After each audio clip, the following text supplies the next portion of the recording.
దేవుని నామమునకు స్తోత్రములు. ఈనాటి ధ్యానాంశము మన పరలోకపు కుమ్మరి. కుండను కుంభము, ఘటము, కడవ, పాత్ర, బాణ, పిడత, చట్టి అని దాని పరిమాణమును బట్టి అనేక నామములతో పిలుస్తూ ఉంటారండి. అందులోని పదార్థాన్ని బట్టి కూడా బియ్యం కుండ, నీటి బాణ, కూర చట్టి, మజ్జిగ పిడత అని పిలుస్తూ ఉంటారండి. వీటన్నిటిని తయారు చేసేది కుమ్మరి. అతడు మట్టి తెచ్చి దానిని అనువుగా మార్చుకొని తన సారె అని చక్రము మీద పెట్టి ఆ మంటి ముద్దను తనకు ఇష్టం వచ్చిన ఆకారంలో పాత్రలుగా మలుచుతూ ఉంటాడు. ఈ విధముగా సకల మానవాళి చరాచర సృష్టి యావత్తు దేవుని చేతిలో మలచబడినందున మన నిర్మాణకుడు, శిల్పి, మన పరలోకపు కుమ్మరి మన తండ్రి అయిన దేవుడండి. ఈ విషయమును ధ్యానించబోయే ముందు పరిశుద్ధ గ్రంథంలో వాడబడిన కొన్ని కుండలను మనం జ్ఞాపకం చేసుకుందామండి. మొట్టమొదటిగా నూనె కుండ. ఇది అప్పు తీర్చిన కుండ. రాజుల 2వ గ్రంథం 4వ అధ్యాయం 1-7 ప్రవక్తల శిష్యులలో ఒకరి భార్య దగ్గర ఉన్న కుండ ఇది. భక్తిగల శిష్యుడు మరణించినప్పుడు అప్పులు వారు అతని కుమారులను దాసులుగా పట్టుకుని పోజుచ్చారు.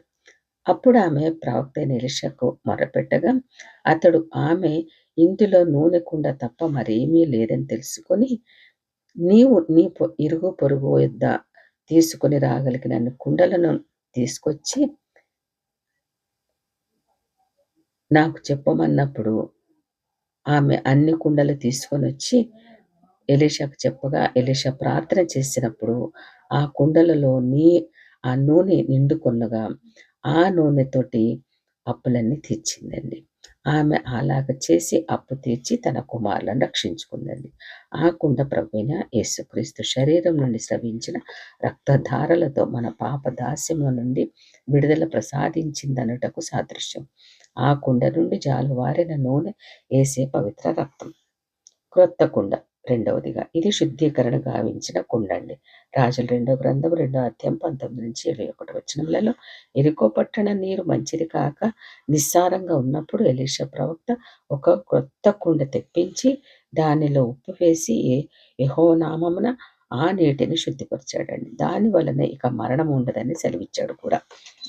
ఈ కుండ యేసు ప్రేమకు గుర్తండి. యోహాను సువార్త 3వ అధ్యాయం 16 ప్రకారం దేవుడు లోకమును ఎంతో ప్రేమించి తన కుమారుని ద్వారా నిత్య జీవము, పాప శుద్ధీకరణ అనుగ్రహించారండి. ఆయన రక్తం ద్వారానే మన పాప ప్రక్షాళన. తర్వాత 3వది పెద్ద కుండ అండి. విషము తొలగిన కుండ. రాజుల 2వ గ్రంథం 4వ అధ్యాయం 38-41 కూరాకులలో వెర్రి ద్రాక్షాలు ఉన్నవని తెలియక వాటిని వండి వడ్డించగా అది విషముతో సమానమే తినలేకపోయారండి. ఎలీషా ప్రవక్త ఆ కుండలోని కొంచెము పిండి వేయగా ఆ విషము విరిగి తినుటకు యోగ్యమైందండి. అప్పుడు ఆ పిండి వాక్యమైన ఉన్న దేవుని వాక్యము సజీవమై బలము గలదై మనిషిలోని అంతరింద్రియములలోనికి దూరుచు సమస్తాన్ని శోధించి విర్రవీగే కల్మషాన్ని, విషాన్ని విరుగుడు చేస్తుందండి. తర్వాతది రాతి బాణలు. 1 యోహాను పత్రిక 2వ అధ్యాయం 1 ప్రకారం నిస్సారం నుండి మాధుర్యం పొందిందండి. కానా వివాహంలో ద్రాక్షారసం అయిపోయినప్పుడు నీటితో నింపబడి 6 రాతి బాణలలోని నీరు యేసయ్య మాటతో మధురమైన ద్రాక్షారసముగా మార్చబడి ఆయన మహిమను బయలుపరిచినదండి. ఆయన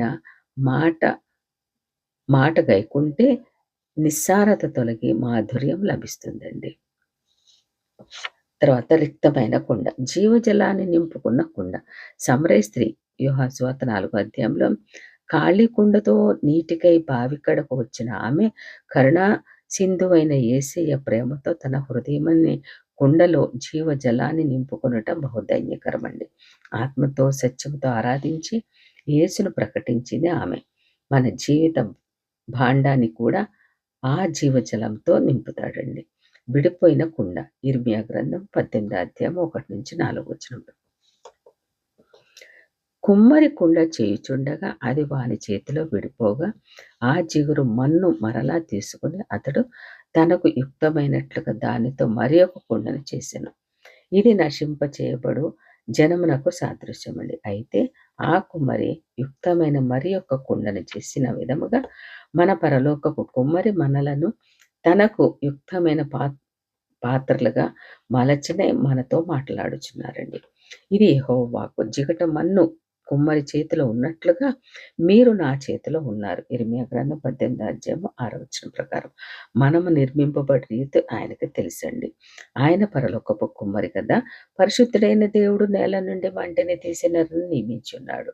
తనకిష్టమైన రీతిలో చూచుటకు నేత్రాలు, వినుటకు చెవులు, గ్రహించుటకు హృదయము, నడకకు కాళ్ళు, పనికి చేతులు, ఆలోచనకు మెదడు అమర్చి జీవితం సాగించమన్నాడండి. ఆయన సృజించిన ఆ అనంత కోటి ఘటాలలో ఒకదానినొకటి పోలిక లేదండి. చివరికి ఏ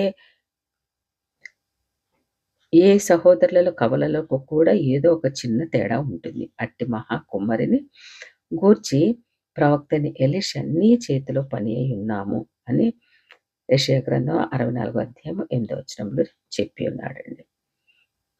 మొదటి భాగముగా కొన్ని మాటలు నేర్చుకోవడానికి దేవుడిచ్చిన సమయానికి వేళ స్తోత్రములండి. మరికొన్ని విషయంలో ఏ మన యేసయ్య కుమ్మరిగా రేపటి దినమున మరికొన్ని మాటలు నేర్చుకోవడానికి దేవుడు సమయం దయచేయును గాక. ఆమేన్.